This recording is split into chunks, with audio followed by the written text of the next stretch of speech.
Good morning, student. I will start your second chapter of MB, and its name is A Camel with a Bale. A camel with a bale. A cartman baker lived in a town. His name is Ratan Singh. As he got no contract, he became very poor, and he thought to himself to help with this poverty. All the other people in his town are engaged in one job or the other, but I don't get any suitable work. Everyone is on four-storied building. Well, I don't have a proper home to live in. What is this use of staying here? कहता है कि एक व्यक्ति रहता है, काट में रहता है, उसका नाम क्या रहता है? रतन सिंह, जो वो एक टाउन यानी कि एक शहर में रहता है, लेकिन चूंकि उसके पास कोई काम नहीं होता है, मतलब कोई कॉन्ट्रैक्ट जैसे कि कोई कुछ देता नहीं है उसको बनाने के लिए, तो वो ना जैसे कोई अगर मजदूर ही है, अगर कोई काम करता है, अगर उसे काम नहीं मिलता है तो वो क्या होगा? वो तो ऑलरेडी पहले से गरीब है वो, और उसे काम नहीं मिलेगा तो वो और भी गरीब हो जाएगा। तो वो अपनी गरीबी से बहुत तंग था। ठीक है, वो कहता था कि मेरे ही साथ यहाँ पे बहुत सारे लोग हैं, तो सबके पास काम है, लेकिन मेरे पास ही कोई काम नहीं है, और काम नहीं है तो मैं तो और भी गरीब होता जा रहा हूँ। उसके बाद वो ये सोचता है कि सबके पास मतलब बिल्डिंग्स है रहने के लिए, ओके, और मेरे पास एक छोटा सा घर नहीं है, तो मैं ऐसी जगह क्यों रहूं जहाँ पे मुझे कोई वर्क ही नहीं मिल रहा है। तो मैं अब यहाँ से दूसरी जगह चला जाऊंगा, शायद वहाँ जाने पर मुझे कोई काम मिल जाए और जिससे मेरा क्या हो, मेरा लाइफ अच्छे से सर्वाइव हो सके।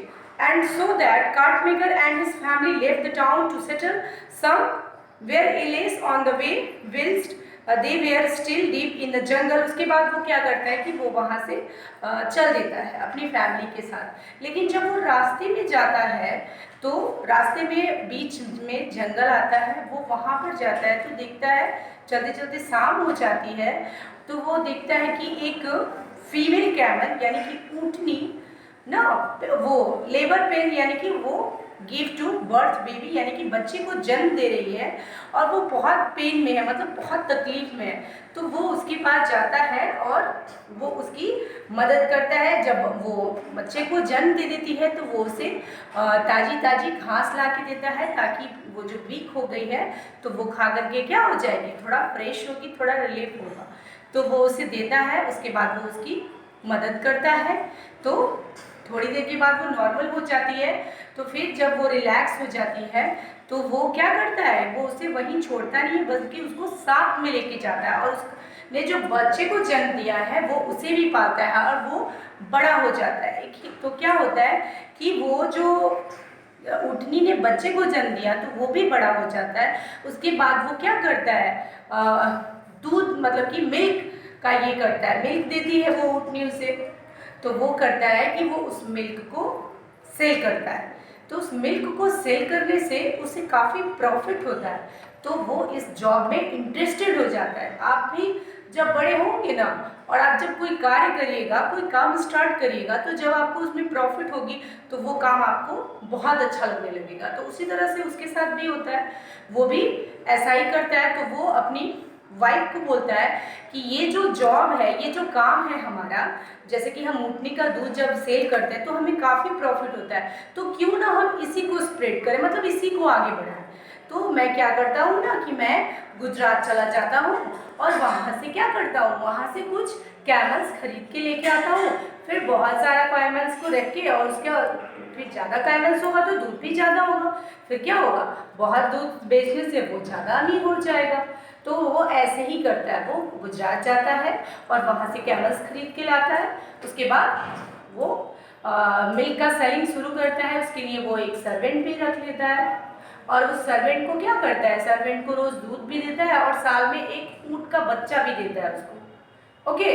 और वो जो यंग कैमल्स था, वो जो ऊँटनी ने जो बच्चे को जन्म दिया था, वो ना प्यार से उसके गले में एक बेल बांध देता है, ओके। जैसे कि आपके गले में भी मम्मी पापा क्या कर देते हैं, कुछ पहना देते हैं, ठीक है, कि मेरा बच्चा सही रहेगा, तो वो ऐसे ही स्नेह से उसके गले में वो चीज़ बांध देता है। लेकिन वो ये नहीं समझता है कि ये बेल ही उसके क्या होगा, उसके मौत का कारण बन जाएगा। तो चूंकि वो तो जानवर है, उसको तो बांध दिया गया, वो तो उसका प्रॉफिट और लॉस समझता नहीं है।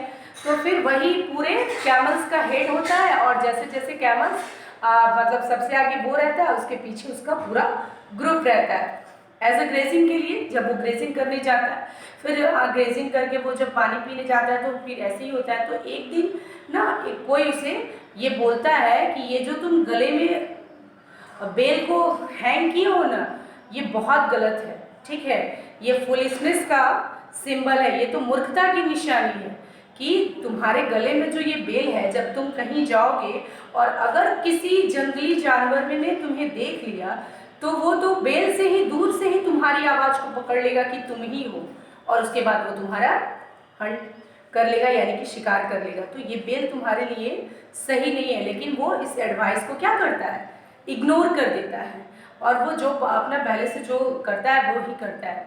लेकिन फिर एक दिन क्या होता है कि एक लायन उसे देख लेता है कि वो कैसे कैसे कहाँ कहाँ जाता है। फिर वो क्या करता है, उसको अपने कैप्चर में ले लेता है और उसकी क्या कर देता है, हत्या कर देता है। तो इस तरह से क्या हो जाता है, वो मर जाता है। तो वो एक छोटी सी गलती जो कि दूसरे ने उसे समझाई भी थी, बट उसने क्या किया, इग्नोर कर दिया। तो what is the moral of the story?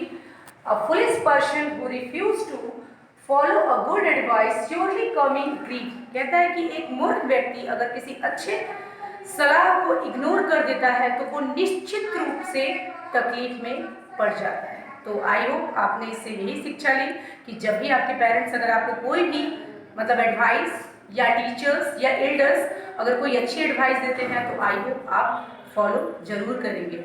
नहीं तो आप इसी तरह से, इस कैमल की तरह से क्या हो जाएंगे, ग्रीफ में, दुख में पड़ जाएंगे। ऐसा नहीं है कि कुछ गलती हो जाए, लेकिन कुछ तो छोटा सा भी गलती हो ही जाएगा। तो आई होप आप ऐसा नहीं करेंगे। Thank you.